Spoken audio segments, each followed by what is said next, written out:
Então vamos agradecer a Deus por mais esse momento de estudo, possamos ser inspirados pelos bons espíritos que aqui estão para estudar, para nos aconselhar, possamos bem compreender todos esses conceitos, a fim de termos construído cada vez melhor no nosso íntimo os princípios da doutrina espírita e, consequentemente, nos tornando homens de bem, que é o nosso grande objetivo. Que Deus, nosso Pai, possa nos abençoar e nos proteger, hoje e sempre. Que assim seja. Muito bem. Paty, vamos à leitura Uhum. da reunião, a última de dezembro. Essa daqui mesmo, né? Não, Relatório não da precisa, reunião de não 19 precisa de falar dezembro. nome de Tá, participante, essas coisas não, tá? tá bom. Revisão do conteúdo, Livro dos Espíritos, primeira parte das causas primárias, do princípio vital, itens 60 a 75. Iniciamos o estudo com a leitura do relatório da reunião anterior. O princípio vital é o que chamamos de fluido magnético ou fluido elétrico, animalizado. É o intermediário, o elo existente entre o espírito, princípio inteligente, e a matéria, e tem por fonte o fluido universal. Ele anima a matéria orgânica, animal e vegetal, ou seja, dá vida a ela, movimento e atividade. O conjunto dos órgãos do corpo constitui uma espécie de mecanismo que recebe impulsão do princípio vital. Ao mesmo tempo que o fluido vital dá impulsão aos órgãos, a ação deste conserva e desenvolve a atividade dele, retroalimentação. A causa da morte dos seres orgânicos é o esgotamento dos órgãos.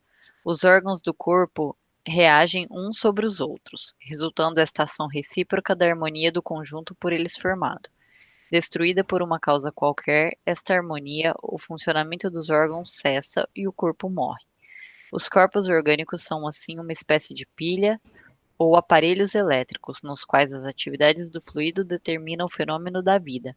A cessação desta atividade causa a morte. Só. Veja, gente, agora, esse resumo está aqui no relatório. Mas o vídeo dessa reunião de dezembro está no Classroom. Então, aí a gente fecha tudo que nós já estudamos até aqui. Num primeiro momento, no Livro dos Espíritos, a gente está seguindo assim, uma ideia que para Allan Kardec, pelo menos nesse momento, princípio vital e fluido vital é a mesma coisa. Por que ele usa também o termo fluido vital? Para não ficar repetindo o mesmo termo. Entendeu? Mas num primeiro momento, até porque aqui no Livro dos Espíritos, Kardec define ele, princípio vital, como um fluido especial ou uma variação especial do fluido cósmico universal. Tá? Então, na verdade, o princípio vital, ele é um fluido. E outra coisa também que ele fala que é importante. Ele é aquilo que Mesmer chama de o nosso magnetismo, ou magnetismo animal, né? Que nós já vimos lá no capítulo 14 do livro A Gênese, que o termo correto é fluido, não é? Magnetismo. Então, quando nós aplicamos um passe, nós encarnados, nós doamos fluido vital para a pessoa que recebe o passe. Então, nós não doamos energia, o termo energia não é apropriado, né? E o que nós, na verdade, o que nós transmitimos é o fluido vital. Aqui eu tive o cuidado, porque quando nós estudamos isso, ficou uma dúvida, né? Quando ele fala assim, ó, que ele é a união do espírito com a matéria, é espírito com E minúsculo. Tá? Então, nesse caso, E minúsculo significa o quê? Que é o princípio inteligente. Né? A gente vai explorar mais isso estudando principalmente o livro A Gênese. Tá? Ao estudar a Gênese, a gente vai ver mais isso. Ver isso o quê? se ele é a mesma coisa que o perispírito. Por enquanto, não. Tá? Depois nós vamos chegar a discutir isso daí. Ok? Agora eu vou pedir para a Paty mudar de texto para passar para o livro dos médiuns. Tá. Nós estamos fazendo uma sequência, gente, cronológica, tá? Então, o primeiro livro que Kardec aborda esse assunto, princípio vital, é no livro dos Espíritos. Agora aqui, nesse capítulo do livro dos médiuns, vai tratar do princípio vital também. Vai ser muito legal, porque ele fala aqui. Paty, aumenta para nós, por favor. E aí depois nós vamos na sequência, né? No livro A Gênese e na Revista Espírita. Então, qual que é a ideia? A gente tem que partir desse relatório, mas esse vídeo, que é um resumo do Livro dos Espíritos, porque depois, na hora que a gente terminar esse capítulo, vamos fazer a mesma coisa. Vamos fazer uma revisão, vamos pegar os principais conceitos sobre o princípio vital e vamos fazer a reunião, né? Isso vai gerar um vídeo e também um texto, né? Que é da própria revista e das nossas interpretações, as nossas impressões a respeito desses textos que nós estamos estudando, tá? E aí nós só vamos fechar o conceito mesmo de princípio vital na hora que a gente estudar o último texto. Aí lá nós vamos fazer um fechamento, tá bom? Paty, se puder aumentar só mais um pouquinho. Tá bom? Tá bom. Você está no comecinho do texto ou não? Isso aqui. Tá. Ok. Capítulo 4, né? Então vamos lá. Uhum. Item 72. Bom dia, Sueli. Sueli entrou aí. Bom dia, Sueli. Desculpa, viu? Item 72. Só mais uma coisinha. Uhum. Gente, nosso estudo é sobre princípio vital. Então, assim, o capítulo não fala só do princípio vital, mas ele é muito rico para a gente relacionar com o princípio vital. Então, nosso olhar é direcionado agora para o princípio vital e não para o fenômeno mediúnico, tá? O nosso foco não é o fenômeno mediúnico, as manifestações físicas, e sim de como que o espírito atua no nosso corpo físico através do princípio vital. Qual que é a relação do espírito comunicante com o nosso princípio vital? Tá bom? Esse é o nosso foco. Vamos lá. Das manifestações físicas. Demonstrada pelo raciocínio e pelos fatos a existência dos espíritos, assim como a possibilidade que têm de atuar sobre a matéria, trata-se agora de saber como se efetua essa ação e como procedem eles para fazer que movam as mesas e outros corpos inertes. Uma ideia se apresenta muito naturalmente e nós a tivemos, dando-nos outra explicação muito diversa, pela qual longe estávamos de esperar. Os espíritos a combateram, constituindo isso uma prova de que a teoria deles não era efeito da nossa opinião. Ora, essa primeira ideia todos a podiam ter, como nós. Quanto à teoria dos espíritos, não cremos que jamais haja acudido à mente de quem quer que seja. Sem dificuldade se reconhecerá quando é superior a que esposávamos, se bem que menos simples, porque da solução há inúmeros outros fatos que, como a nossa, não encontravam explicação satisfatória. Bom, gente, aqui um ponto importante. O Victor Hugo falou na semana passada, e acho que ele falou no outro estudo, do livro que é o Espiritismo, e eu pedi para que ele rapidamente repetisse para nós. Ele fez uma observação muito bacana, que a revelação dos espíritos ela é feita de modo espontâneo. Então, aqui, o que Kardec começou a falar até agora? Porque ele vai falar da mediunidade de efeito físico. É o que ele começou a estudar, o espiritismo, né? O fenômeno das mesas girantes. Então, Kardec já fala assim, ó, eu tinha uma ideia, né? Então, eu fui fazendo perguntas sobre essa ideia, Só que os espíritos trouxeram outra ideia. Eles trouxeram outra teoria. Tá? Então, isso que eu falei na semana passada. Às vezes, nas entrevistas, e por que é importante a entrevista, a evocação, quando a gente está falando com o espírito superior?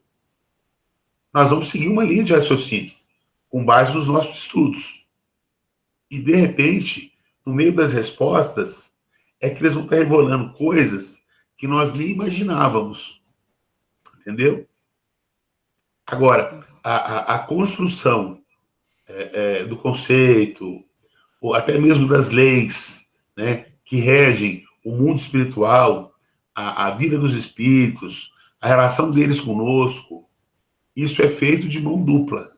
Que Allan Kardec também tem, na doutrina espírita, a contribuição dele. Porque tem hora que os espíritos falavam assim para ele, bom, essa resposta a gente não vai dar.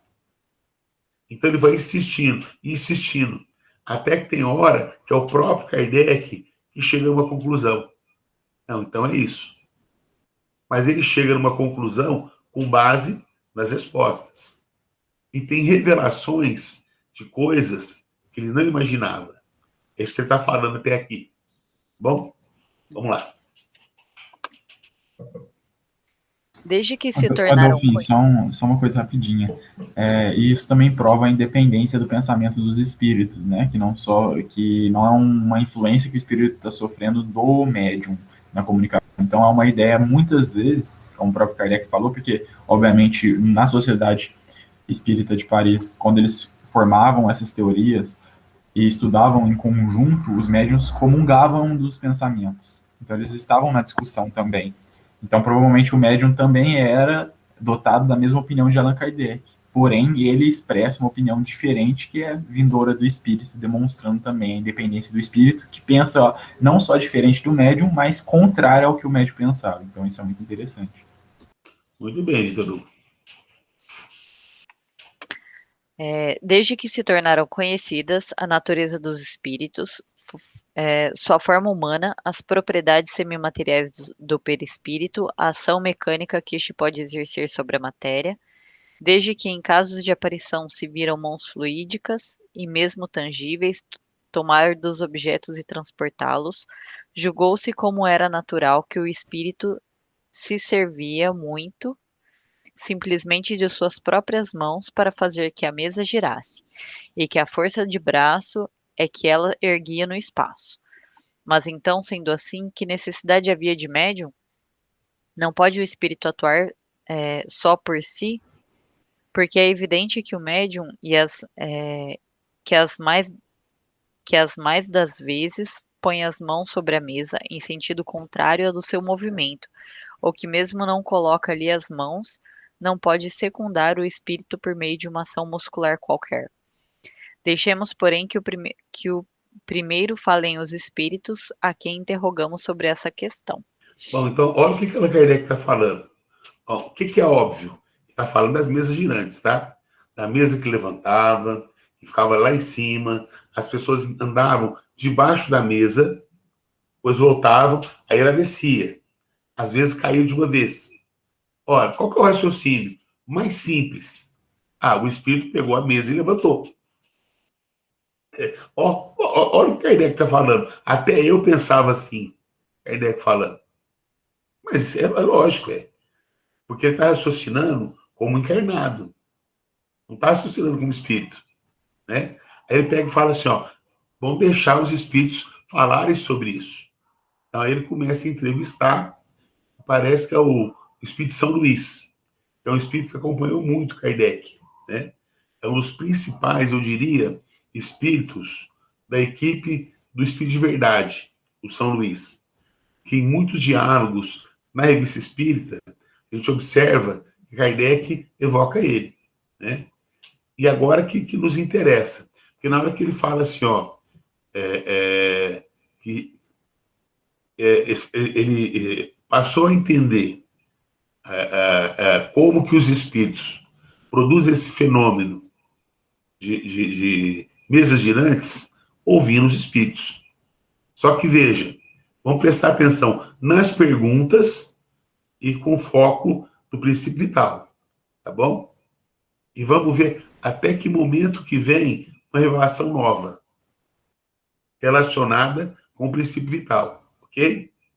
Ô, Vamos lá. Adolfinho, só uma Oi. coisa, que eu acho que é muito interessante, até um convite, né? Acho que a gente já, o pessoal já deve estar até acostumado que a gente sempre faz esse convite da leitura da revista espírita, né? De todos os espíritas fazerem a leitura, porque se a gente pegar para ler a revista de 58 até 60 ali, antes da publicação do Livro dos Médiuns, a gente vai ver Kardec quando interrogando espíritos batedores, fazendo uma mesma pergunta sempre: como é que você faz isso? Você utiliza a sua mão? Como é que você faz? Então, ele sempre fazia essa pergunta. E isso daí mostra todo o método que ele tinha para entender como que aquilo estava acontecendo. E é muito interessante que muitas vezes até um espírito bem inferior dava uma resposta congruente ao que os espíritos superiores já vinham trazendo para Kardec, que é o que a gente vai estudar aqui agora. Então, Vitor, mas aí você está tocando em algo que é muito profundo e que o movimento espírita hoje não valoriza tanto. Os espíritos são igual a nós. Tem um pensamento, cada um tem um pensamento sobre tudo, não é? Então, quando o espírito vai trazer uma informação de uma colônia espiritual, por exemplo, é a opinião dele, não é? Agora, o que Kardec... e você está lembrando bem, o que ele fazia? Repetia a mesma pergunta. Porque o que ele ia observar depois? Se as respostas seriam as mesmas ou não. E quando o espírito traz uma resposta muito diferente, Kardec começou a observar pelas respostas que que ele era de uma ordem diferente de outros espíritos. E aí, através dessas respostas diferentes, Kardec começou a montar o que depois veio a ser a escala espírita. Porque ele começou a identificar o pensamento, por exemplo, de um espírito zombeteiro, pelas respostas, identificar o que seria um espírito pseudo-sábio, pelas respostas, né? Então, vejam como que era mais difícil, naquela época, por exemplo, identificar a identidade de um espírito. Para nós hoje é mais fácil. Por quê? Porque nós já temos a teoria. Então, quando a gente vai analisar a fala de um espírito, a sua narrativa, nós temos aonde comparar, que é a obra de Kardec, principalmente o Livro dos Médiuns. O Livro dos Médiuns não, no caso, a escala espírita. Não. Pela fala desse espírito, parece que é um pseudo-sábio. Não parece que é o espírito que nós evocamos. Mas por quê? Porque a gente já sabe que existe esse tipo de espírito, né? Muito embora ele fala que a divisão dele é didática. A gente pode pensar em outras ordens, né, intermediárias dentro de cada ordem. Por exemplo, os espíritos imperfeitos. Nós podemos pensar em outras ordens intermediárias, né, talvez que liguem uma coisa a outra e assim por diante, né? Mas isso não é o nosso foco, hoje também não é o mais importante. O mais importante para nós é saber o que o São Luís vai trazer para a equipe de Kardec de novidade, né? É o que ele falou que ele não esperava. Então vamos ao São Luís.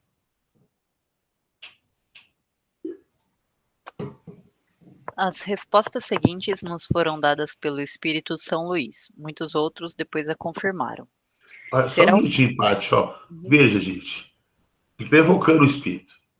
A parte da evocação, ó, você deve saber se o São Luís está aqui. Ele não está mostrando isso. Mas ele está seguindo o questionário. Ele preparou esse questionário, preparou essas perguntas. Isso é importante, tá? Para a nossa pesquisa. Vamos lá, Paty. Será, será o fluido universal uma emanação da divindade? Não. Será uma criação da divindade? Tudo é criado, exceto Deus. Então, voltando lá para a primeira pergunta anterior. O fluido universal não é Deus. Tá? É por isso que tem a trindade universal. Deus criou o fluido cósmico universal, que é o princípio da matéria, e criou o princípio inteligente, né? Que da onde vai surgir depois o quê? Os espíritos. Deus, espírito e matéria. Matéria, como nós entendemos aqui, como nós definimos aqui, matéria não é espírito. Então, tudo que não é Deus e nem o espírito é matéria. Lembram disso? O que é o fluido universal não é Deus, ou uma emanação, emanação de Deus. Vamos lá. 3. O fluido universal será ao mesmo tempo o elemento universal?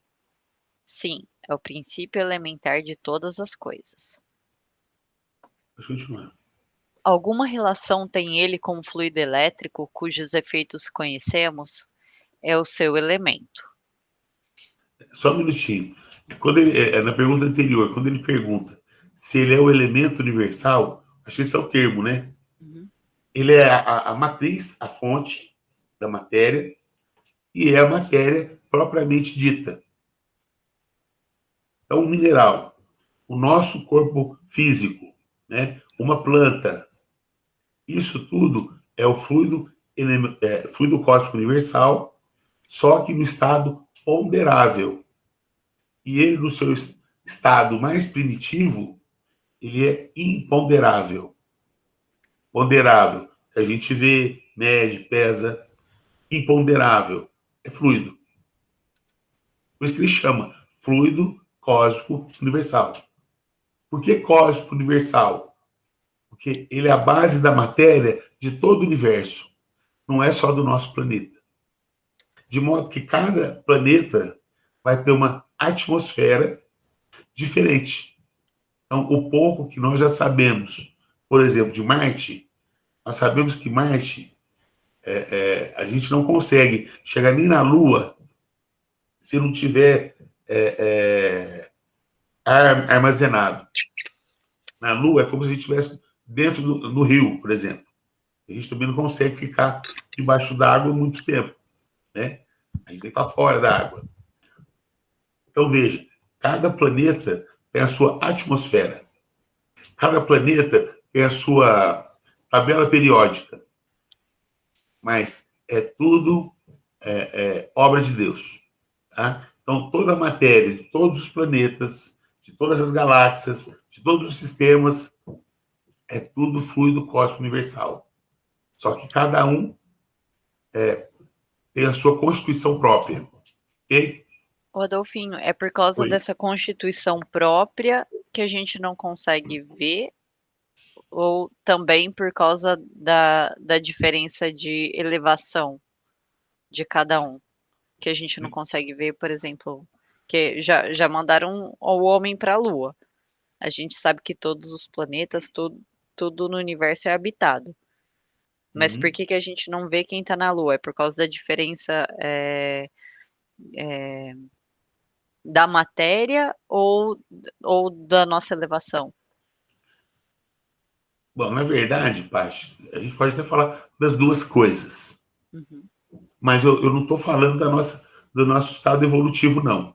Mas ele também está relacionado. Mas aqui nós estamos falando da matéria mesmo. uhum. Estamos falando o quê? Que o fluido cósmico universal, no seu estado mais primitivo, ele é a matéria mais quintessenciada. Então a gente não Menos vê. quintessenciadas. Mais primitivo, menos quintessenciada. Isso. Tá. É sutil, sutil, sutil, sutil. Ora, se nós não enxergamos perispírito do encarnado, né? Você imagina enxergar o fluido cósmico universal. Ele vai falar mais sobre isso, tá? Eu não vou adiantar o texto, não. Tá bom. Mas a constituição da atmosfera é que é diferente. Uhum. Então, por exemplo, a pressão do ar. Vamos pensar no nosso planeta mesmo. Então, se eu vou para um pico, ou para uma montanha, escalar uma montanha, o ar não vai ficando rarefeito? Olha, gente, nós estamos dentro do mesmo planeta. Olha a mudança que tem, né? Aí você vai observar o quê? Nas montanhas, não é só o clima que é diferente. O clima, a vegetação, né? Agora você faz o contrário. Para quem vive numa montanha, então ele vai para o nível do mar. Não é bom demais quando a gente está numa praia? Não tem diferença? Você vai descer na serra, não muda. Clima, vegetação, isso tudo dentro do nosso planeta. De modo que a vegetação de uma montanha é diferente de uma região, né, litorânea. Também tem diferença, se você imaginar a vegetação que fica no norte do Canadá, coisa mais linda, por exemplo, com a vegetação da Amazônia. Eu estou lá para uma região mais próxima do Polo Norte, comparando o clima, a vegetação, né, até mesmo o ar, a densidade do ar, com a região da linha do Equador, Amazônia, por exemplo. Então, ver isso tudo dentro do nosso planeta. São mudanças da atmosfera. Você imagina de um planeta a outro. Então, nos outros planetas, por exemplo, Marte, tem vida? Tem vida. Agora, os espíritos que vivem lá, eles têm um corpo com a mesma constituição do nosso corpo físico? Não. Então, não é porque a gente vai lá, a gente não consegue ver. E aqui eu nem estou falando de estado evolutivo, tá? Nem estou falando disso. Estou falando do ponto de vista material mesmo. A gente não consegue, o que dirá com relação ao estado evolutivo. Por isso que nós não conseguimos ir para um mundo superior ao nosso. Tá?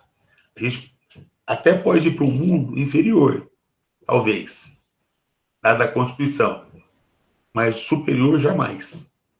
Tá bom? Vamos lá? Item 5. Em que estado o fluido universal se nos apresenta na sua maior simplicidade? Para o encontrarmos na sua simplicidade absoluta, precisamos ascender aos espíritos puros. No vosso mundo, ele sempre acha mais ou menos modificado, para formar a matéria compacta que vos cerca.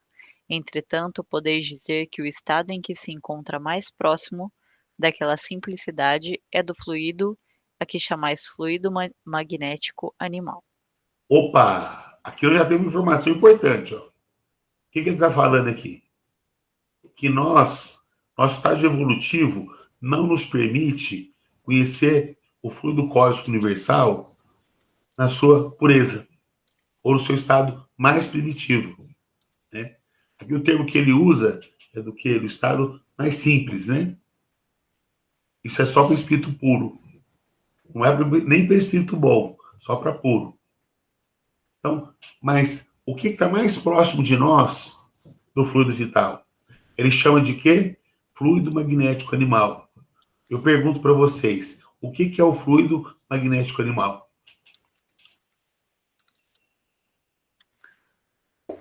Quem me explica o que é fluido magnético animal? Princípio vital, né? Que anima a matéria. Entendeu? O princípio vital, gente, ele é tão diferenciado, mas tão diferenciado, que para nós, né, na nossa atmosfera, é o que mais se aproxima do fluido cósmico universal. O princípio vital é o fluido de vida, é o fluido que dá a vida. E o fluido cósmico universal, ele é a fonte da vida do universo.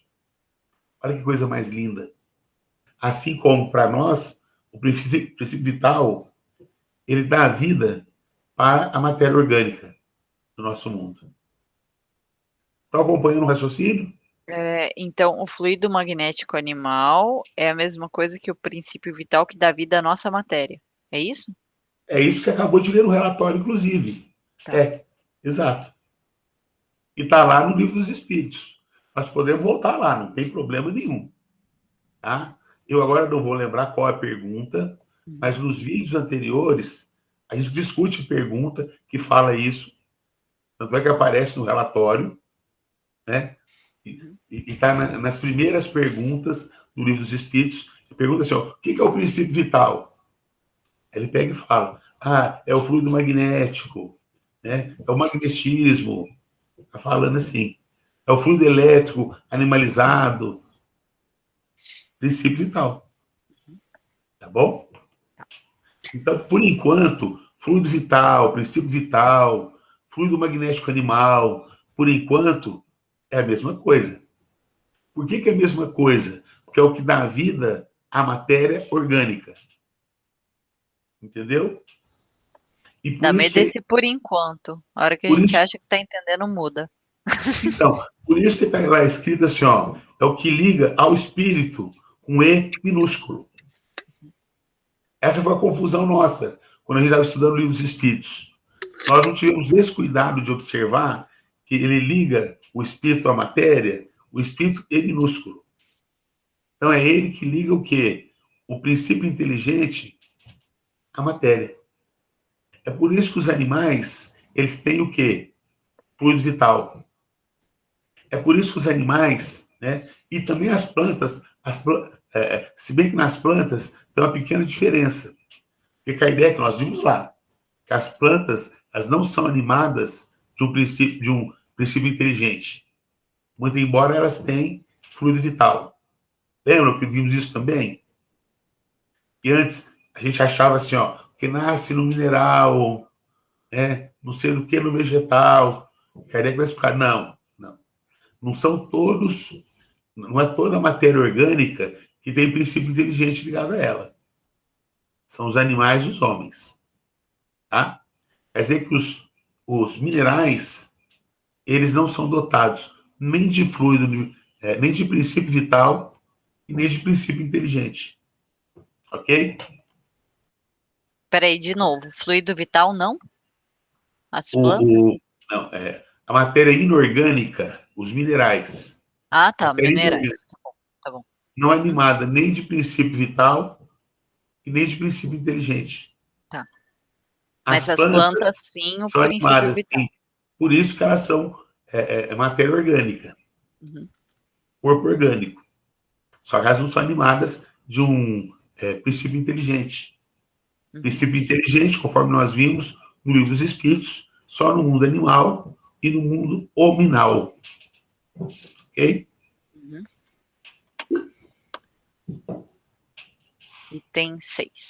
Já disseram que o fluido universal é a fonte da vida. Será ao mesmo tempo a fonte da inteligência? Não, esse fluido apenas anima a matéria. Ó, tá vendo só? O que está falando aqui? Ó, está falando que o fluido cósmico universal ele não anima o princípio inteligente. Então Deus criou o fluido cósmico universal e criou o princípio inteligente.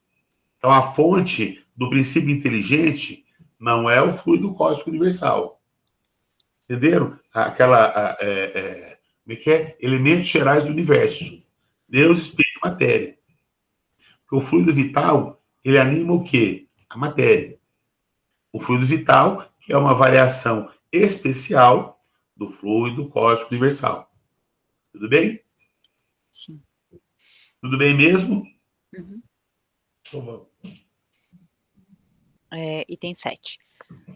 Pois que é esse fluido que se compõe o perispírito, parece que neste ele se acha como num estado de condensação, que o aproxima até certo ponto da matéria propriamente dita, até certo ponto, como dizes, porquanto não tem todas as propriedades da matéria, é mais ou menos condensado conforme os mundos. Olha, gente, isso também é importante. O que ele está falando? Que o perispírito ele é matéria condensada. O princípio vital, não. Entendeu? Então, se eu for comparar o princípio vital com o perispírito é uma matéria mais grosseira que o princípio vital. O princípio vital é uma matéria mais o quê? Quintessenciada. Estão entendendo isso ou não? Uhum. Então, vamos lá. Peraí. Ô, Adolfinho, À vontade. no caso, na 7 eu entendi diferente Ah, do que você colocou, porque ah, o que eu entendi da pergunta foi que ele começa, né? Pois que é desse fluido, e desse fluido eu entendo como do fluido cósmico universal, que ele isso, estava falando, isso. que se compõe o perispírito. Aí Sim, ele continua, parece que no caso, perispírito, ele se acha como num estado de condensação, que o aproxima sim, até certo ponto da matéria propriamente dita. O que eu entendi da pergunta é que ele está perguntando se o perispírito ele se aproxima da matéria física nossa aqui. E ele responde até certo ponto, como dizes, por quanto não tem todas as propriedades da matéria. Então, assim, ele não é igual à matéria, ele se aproxima até certo ponto, mas não tem todas as propriedades que o seu corpo material, por exemplo. Ele é mais ou menos condensado conforme os mundos, que é um outro fato que também nós sabemos. Eu não entendi no sentido dele falar do princípio vital aí na 7. não, Vitor Hugo, você está corretíssimo. É importante o que você está falando, inclusive, isso é muito importante, mas demais, tá? Porque ele está falando o que você falou mesmo. Ele é uma condensação da matéria? É, mas ele não é matéria propriamente dita. Então, se a gente vai comparar o perispírito com o corpo físico, aí o perispírito se aproxima mais do fluido cósmico universal, comparando com o corpo físico. Ele é fluido. E é um fluido quintessenciado. Olha a nossa distância, gente, do fluido cósmico universal. Nós não conseguimos, exceto quem é médium, né, ostensivo, nós não conseguimos ver, medir, pesar um perispírito, a menos que ele se torne tangível, claro, né, que não é o caso. Tá? Então, você falou com muita propriedade. Ele se aproxima da matéria, mas não é a matéria. Aí o que eu fiz, Vitor Hugo? Eu fui por analogia. Se ele é condensado, então ele não é tão quintessenciado como o princípio vital. Entendeu a analogia que eu fiz? Você pode repetir só para ver se eu entendi? O perispírito, ele é uma derivação do fluido cósmico universal. Só que é condensado. Mas não é matéria propriamente dita. Então, se ele não é matéria propriamente dita, mas é condensado, então significa dizer que o princípio vital é mais quintessenciado que o perispírito. O princípio vital, no que mais se aproxima no nosso mundo do fluido cósmico universal, não Não, é? entendi. Não, certo. Então Aham. ele é mais quintessenciado que o perispírito. Não, entendi. Isso Kardec não falou. Eu que estou fazendo uma analogia, entendeu? O Não, que Kardec entendi. falou, a sua resposta está correta. É o que Kardec falou. Aí eu fiz uma analogia, entendeu? Não, Ó, o perfeito. perispírito é uma criação do fluido universal, mas não é matéria propriamente dita, mas é condensado. O princípio vital é o que mais se aproxima do fluido vital. Logo, o princípio vital é mais imponderável, é mais quintessenciado, é mais sutil do que o perispírito. Então, ele não é o perispírito. Entendeu? O raciocínio? Não, perfeito. Perfeito. Mas você tem a razão, a resposta é o que você falou. Tá? Mas eu só fiz uma analogia. Agora, vamos ver se eu estou certo ou não, né? Vamos continuar estudando. Adolfinha Sueli fez uma pergunta aqui no chat. Ela Lê colocou, ó, para nós aí que eu acho que ela está com problema com o microfone. nem Lê as para nós. plantas, ditas carnívoras, que se alimentam de insetos, possuem algum tipo de inteligência primária ou instinto? É isso, ele. Nós até podemos falar assim, ó. Existe alguma transição? É possível. Agora, dá para cravar alguma coisa? Não. Nesse sentido, amanhã ou depois, nós podemos até interrogar os espíritos superiores? Podemos. E eles podem trazer uma nova informação? Podem. Eles até podem falar, né, nesse tipo de planta já há usar um termo que não é muito apropriado, mas é um princípio inteligente. Pode ser, pode ser. Né? Mas, por enquanto, qual é a definição dos espíritos? As plantas não são animadas por princípio inteligente. A princípio, a gente tem essa resposta. E a princípio, a gente vai ficar com ela. Ah, mas a gente não pode. Não pode ser? Pode. Você tem a razão, Sueli. Tá? Pode sim. Agora, a gente não pode cravar isso, por enquanto. Quem foi, Vitor? É porque Kardec faz a mesma pergunta que a Sueli, É, a 588 do Livro dos Espíritos. é a Aí, tô resposta, mandando por favor. aqui. Peraí, deixa eu só terminar de mandar. Deixa eu ver até onde que foi. É que aqui no Meet não dá para mandar tudo, né? Aí, Você está vendo, Sueli, como que é importante a sua pergunta? Olha como é que você está acompanhando o raciocínio de Kardec, ó. Depois vem Até falar para nós que Kardec não sabe fez. nada. Ah, para. Depois ela vai, não sei nada, estou muito nova no grupo. deixa eu ler aqui então. Vai, então. Ele pergunta na 589, lá no capítulo 11 dos Três Reinos. Algumas plantas, isso ele pergunta, né, depois da confirmação que ele recebe de que a planta só tem vida orgânica, né? Ele pergunta na 586, tem as plantas consciências de que existem? Resposta, não, pois que não pensam, só tem vida orgânica.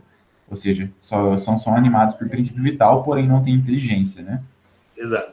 E daí ele coloca, algumas plantas, como a sensitiva e a dioneia, por exemplo, executam movimentos que denotam grande sensibilidade e, em certos casos, uma espécie de vontade, conforme se observa na segunda, cujos lóbulos apanham a mosca que sobre ela pousa para sugá-la, parecendo que urde uma armadilha com o fim de capturar e matar aquele inseto.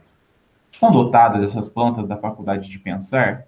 Têm vontade e formam uma classe intermediária entre a natureza vegetal e a natureza animal? Constituem a transição de uma para outra? Aí a resposta dos espíritos.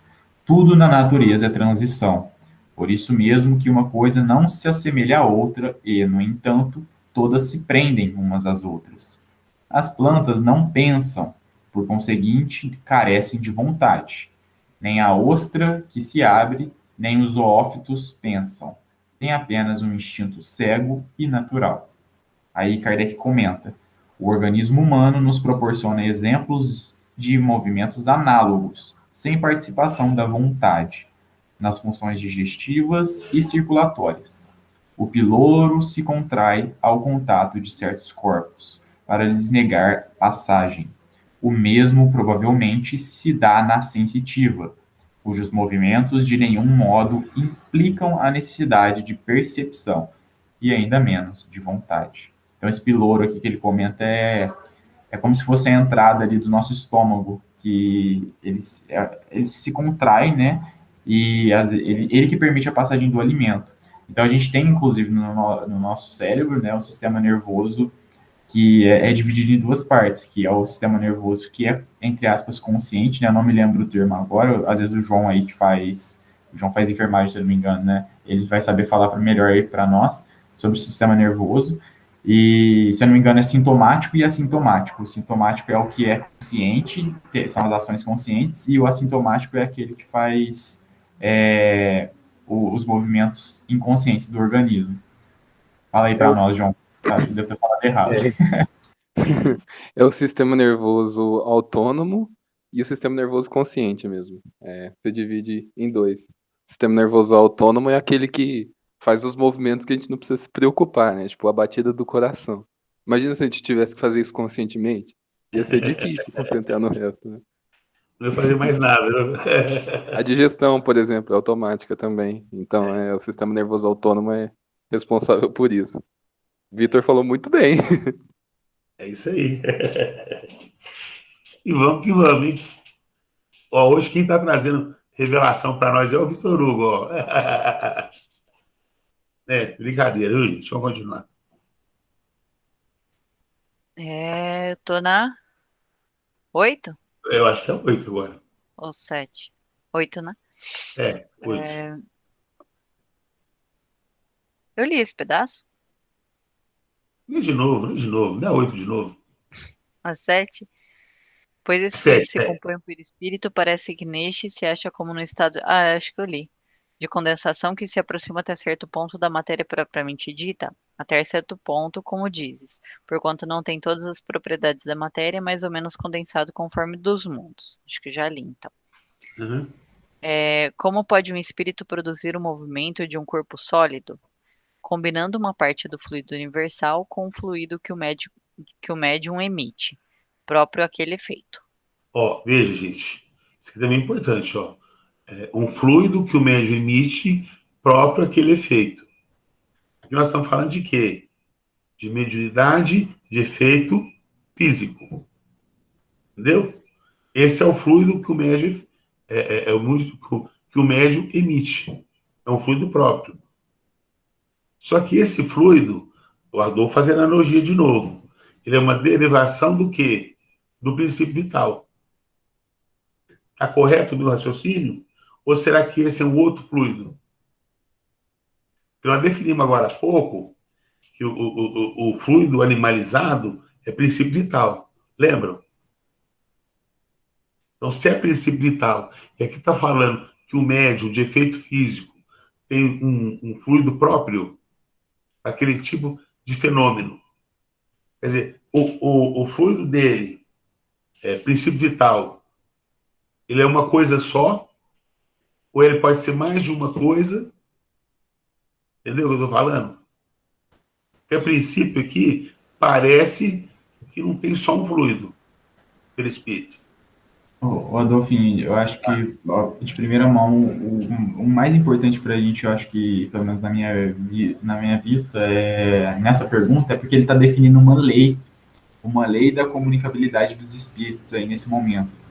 Sim. Então, isso daí define um ponto principal para que se haja comunicação, desde a manifestação física até a intelectual. Então, é necessário que haja um médium e um espírito, obviamente. E é necessário que esse espírito combine os fluidos dele com os fluidos do médium para que se haja comunicação, tanto a manifestação física como a intelectual.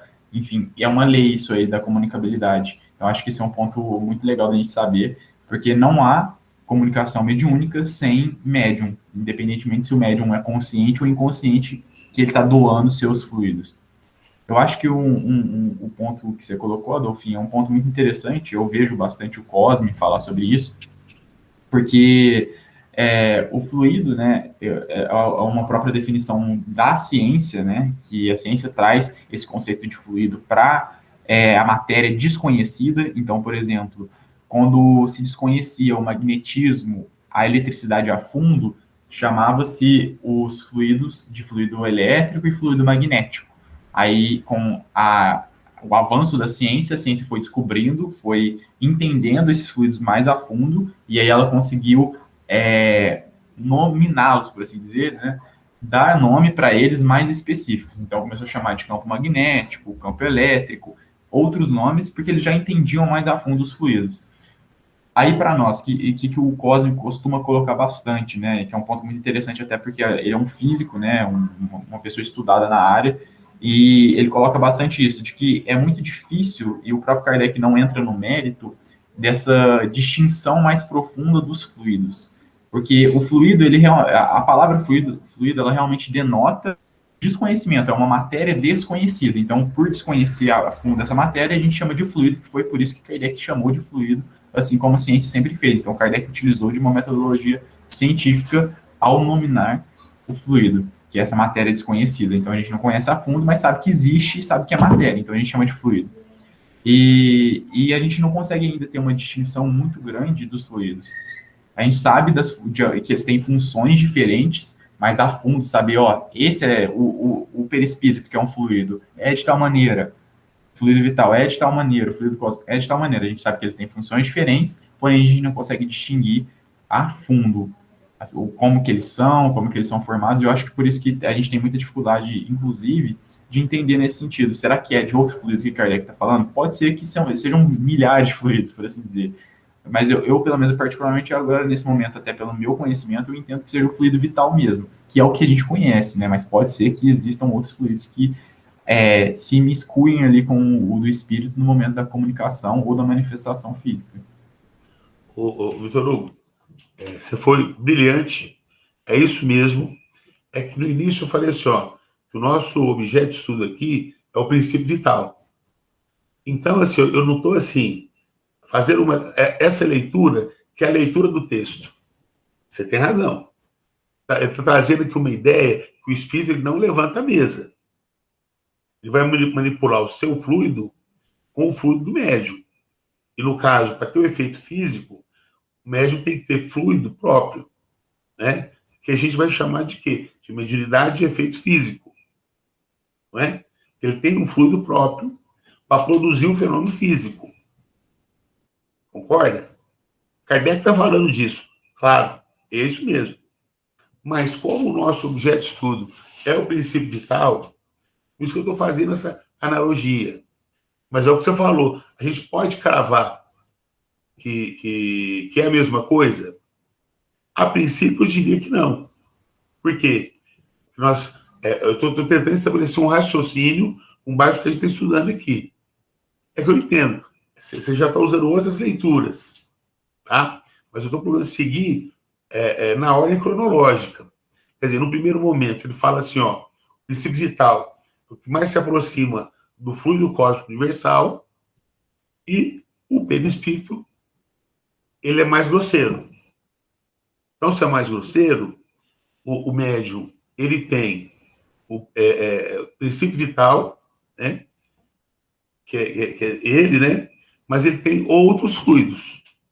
A princípio, eu estou fazendo essa analogia. Ah, mas está correto isso ou não está? Isso que eu falei. Lá na frente, Kardec vai retomar isso. Somente no livro A Gênese. Tá? Mas eu estou fazendo essa analogia em função das informações que a gente está tendo aqui. Desse livro e do livro dos Espíritos. Tá bom?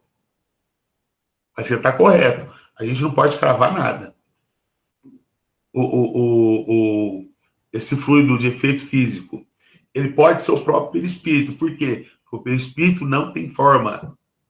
Da mesma forma que ele pode ficar no estado mais grosseiro e chegar a ser tangível, ele também pode chegar a ser mais quintessenciado como o princípio vital. Então, nesse sentido, pode sim ser a mesma coisa. Então, como você falou, fluido, ele não tem forma própria. E o perispírito, nós já estudamos sobre isso, ele pode tanto se tornar visível, né? A gente pode, qual é o termo que fala? Tangível. Então, se ele pode chegar assim, também pode ficar mais quintessenciado. Então, pode ser uma coisa só, pode. E também pode ser que o médium tenha mais que um fluido. É isso que eu estou querendo dizer. Tudo bem? Perfeito. É uma coisa assim, é complicada. Por quê? Porque a gente não tem ainda, até agora, algo para a gente falar assim, não, é isso. Mas quando a gente estiver estudando o livro A Gênese, lá eu fui entender mais isso. Mas eu não vou falar o que eu li lá, não. Por enquanto, vamos segurar essa informação aí. E vamos seguir. Tem uma pergunta da Sueli aí, Adolfinho. Então, Para vamos lá. mover uma mesa, que é um objeto grande, necessita da doação de fluidos involuntariamente de mais de um médium? Não necessariamente. Aí vai depender da potência fluídica do médium. Tem médium que tem uma potência fluídica tão grande que basta o fluido dele. Tem médium que não. Aí, nesse caso, precisa de mais de um médium. Tá? Olha, gente, não vamos seguir, não. Nossa reunião hoje eu acho que foi boa, hein? Já acabou, hein? Paty, desce só mais um pouquinho, só para eu ver onde que nós estamos. Não, já acabou mesmo, ó. Então tá. Acabou. Próxima 78. semana, a gente começa na 79. Isso. Tá bom. Escreve aí para mim, fazendo um favor, Tá. para eu não esquecer. Uhum. Tá bom. Tá? Gente, tem 5 minutinhos. A palavra está livre para quem quiser falar o que quiser sobre esse estudo que é muito profundo e que não é fácil.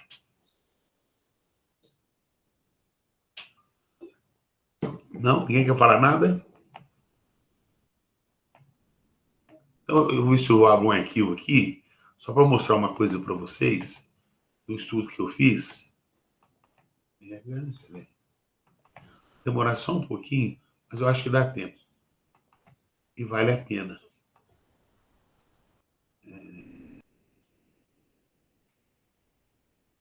Vamos aqui, ó. Como é que chama mesmo esse capítulo? A teoria das manifestações físicas aqui. Eu vou compartilhar um negócio aqui com vocês. É rapidinho. Uma janela. Abrindo aqui. O que eu vou mostrar aqui, gente, o que eu quero que vocês entendam. É parte de um estudo. A gente vai focalizar só no que nos interessa. Só para ver se fica mais fácil para o nosso entendimento. Só um pouquinho. Eu estou chegando lá. Aqui.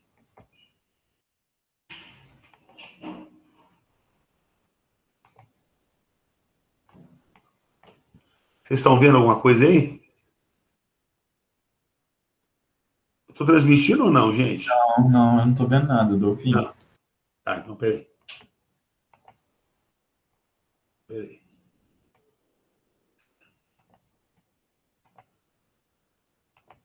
Acho que agora que eu vou... É agora. Agora sim. Aqui, ó. Vocês estão vendo agora? Agora sim. Tá. Então, aqui, ó, é um slide que eu fiz para mostrar os elementos gerais do universo, que é Deus, princípio inteligente e princípio elementar da matéria, ou próprio fluido cósmico universal, estado mais puro, tá? Que do princípio elementar da matéria, que é o fluido cósmico universal, nós vamos ter a criação da matéria. E do princípio inteligente, o espírito, que é uma individualização do princípio inteligente. Então, na verdade, há dois elementos gerais do universo: o princípio inteligente e o fluido cósmico universal. Esses dois elementos gerais do universo foram criados por Deus. Daí a Trindade universal: Deus, Espírito e Matéria. Ok? Eu só fiz esse aqui. Eu tenho um outro que eu fiz. Tá aqui. Aqui é a mesma coisa, tá? O fluido cósmico universal, esse cinza aqui, ó, tá? Então, tudo é matéria. Aqui não aparece o princípio espiritual, não, tá? Nós estamos falando só da matéria. Então, ele criou o quê? A matéria, que apresenta no estado imponderável, que são os fluidos, e a matéria ponderável, que é a matéria tangível. Então, matéria ponderável, minerais, vegetais, animais, homem. E matéria imponderável, os fluidos. Água, gasolina, sangue, oxigênio, né? Fluido vital, o homem, o perispírito, os fluidos espirituais e o próprio mundo espiritual. Certo? Fica mais fácil ler assim ou não? Hein, gente? Não, acho que não muda muita coisa, não, né? Facilitou. Ilustrando ficou bem melhor. O objetivo era esse mesmo, é para ilustrar. Tá? Só para mostrar. Depois eu vou mandar para vocês, pelo WhatsApp, algumas ilustrações que eu fiz de uma palestra minha sobre fluidos. Tá? Até vou passar também, se alguém quiser assistir. Manda sim, por favor. Então, eu fiz um estudo sobre o capítulo 14. Mas, gente, nós não estamos fechando questão hoje. Tá? De fato, não é um assunto... É um assunto complexo, muito complexo. Mas, pelo menos, assim, ó, vamos tentar ficar com essa ideia do Vitor Hugo, né? Quando ele fala assim, ó, não, que pode ser a mesma coisa. Aí você falou, né, Vitor? Princípio vital e perispírito. Isso, no caso, porque o fluido, o significado dele é exatamente isso, né? Uma matéria desconhecida que a gente denomina dessa maneira por não conhecer profundamente. e que, para nós, como a gente não tem um instrumento de pesquisa, então a gente não consegue pesquisar, pegar o fluido, analisar ele, entender, porque nos falta ainda essa capacidade, nós não chegamos nesse nível ainda para conseguir pesquisar materialmente falando, né, de pegar o fluido ali, analisar, pegar o perispírito, analisar dessa maneira, então a gente não consegue fazer uma distinção mais profunda desses fluidos. A gente sabe que eles têm funções, umas diferentes das outras, mas fica muito confuso ainda para nós. Então, é um assunto até que o próprio Kardec ele não se delonga muito, ele faz a distinção que ele consegue dentro da capacidade, que seria essa de funções, né? Então, tal fluido tem uma função, tal outro fluido tem outra função. Mas como que eles se diferenciam na prática, materialmente falando, é difícil para a gente não consegue depreender ainda. Então, a gente deixa isso para depois. Mas a gente Então consegue. vejam vocês. O que é importante a gente até gravar? Aqui nós temos uma pergunta para fazer dos espíritos superiores. O Vitor apresenta de uma forma muito didática, está correto o raciocínio dele, só que o Adolfo faz uma outra leitura. Para o Adolfo, são fluidos diferentes. Só que o Adolfo e o Vitor é ponto de vista. E quanto mais espíritos derem a mesma resposta, bom, aí nós vamos ter uma conclusão. Então, quando nós tivermos oportunidade, e esse grupo ele tem essa característica, eu vou fazer essa pergunta para os espíritos superiores. Afinal de contas, perispírito e princípio vital é a mesma coisa ou são fluidos diferentes? Nós vamos terminar o estudo de hoje com essa pergunta, até porque o tempo já deu, e também porque nós precisamos de ler mais textos de Kardec para tentar elucidar essa questão. E se for o caso, vamos entrevistar os espíritos. Tá bom, gente? Eu acho que essa é que é a grande contribuição desse grupo. A gente não sai daqui com uma questão fechada. E não precisa. É assim que fazemos ciência. Entendeu? Exatamente. Ok? Ok. Bom, então tá aí. É isso aí que eu tinha para hoje. Pati, você faz a prece para nós? Posso sim. Vamos então agradecer a equipe espiritual por mais esse dia, com tantos, com, com esse estudo tão proveitoso, tão enriquecedor para os nossos corações, para as nossas vidas, para as nossas mentes. Pedir para que a equipe espiritual continue conosco, nos ajudando, nos intuindo, nos protegendo, nos orientando para seguirmos o caminho de Cristo, o caminho da luz. Que Ele esteja sempre conosco, Senhor, em todas as nossas escolhas do nosso dia a dia, para que possamos ser pessoas melhores hoje, melhores do que fomos ontem. Pai nosso que estais nos céus, santificado seja o vosso nome, venha a nós o vosso reino, seja feita, Senhor, a vossa vontade, assim na terra como nos céus. O pão nosso de cada dia nos dai hoje, perdoe as nossas ofensas, assim como perdoamos a quem nos tem ofendido.